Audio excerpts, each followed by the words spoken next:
بسم اللہ الرحمن الرحیم۔ السلام علیکم ورحمۃ اللہ۔ روزانہ واقعات کے لیے ہمارے چینل کو ضرور سبسکرائب کریں، ایک مرتبہ درود شریف ضرور پڑھ لیں۔ ایک بادشاہ کو جنگل میں سفر کرتے ہوئے ایک سانپ نے ڈس لیا۔ شاہی طبیب اپنی تمام تر کوششوں کے باوجود زہر کو جب بادشاہ کے جسم میں پھیلنے سے نہ روک پایا تو زاروں قطار رونے لگا۔ اتنے میں ایک درویش شخص وہاں آیا۔ بادشاہ کو زہر کے درد سے تڑپتے ہوئے دیکھا تو بادشاہ کی ٹانگ پر جہاں سانپ نے کاٹا تھا تھوک دیا اور بھاگ گیا۔ بادشاہ کے سارے ساتھی بادشاہ کی فکر میں تھے، اس لیے دیوانی اس حرکت پر بھی درویش کے پیچھے اسے گرفتار کرنے نہ گیا۔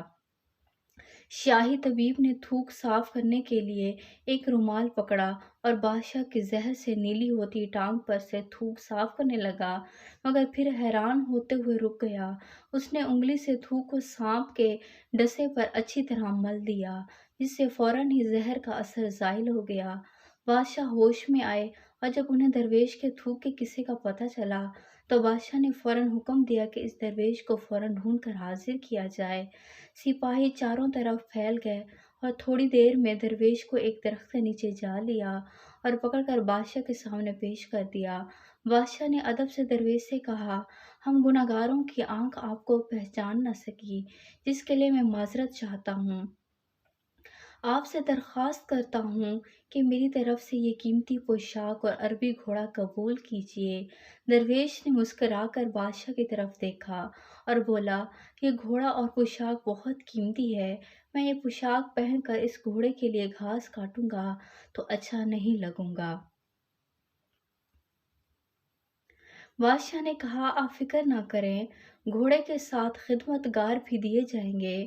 درویش بولا، اتنی قیمتی پوشاک، قیمتی گھوڑے اور خادموں کے ساتھ میں رہوں گا کہاں؟ اس دفعہ بادشاہ مسکرایا اور بولا، آپ کے لیے ایک عالی شان رہائش گاہ بھی تعمیر کر دی جائے گی۔ درویش نے پوچھا، اتنے مال اور دولت اور خادموں کے ساتھ اس رہائش گاہ میں تنہا رہوں گا؟ بادشاہ بولو حضور، میری بیٹی شہزادی گلنار کی شادی آپ سے کر دی جائے گی۔ درویش بولا، اگر آپ نے میری شادی کی تو پھر میرے بچے بھی ہوں گے؟ بادشاہ نے جواب دیا، بالکل ہوں گے، ہماری دعا ہے کہ آپ کو کثیر اولاد ملے۔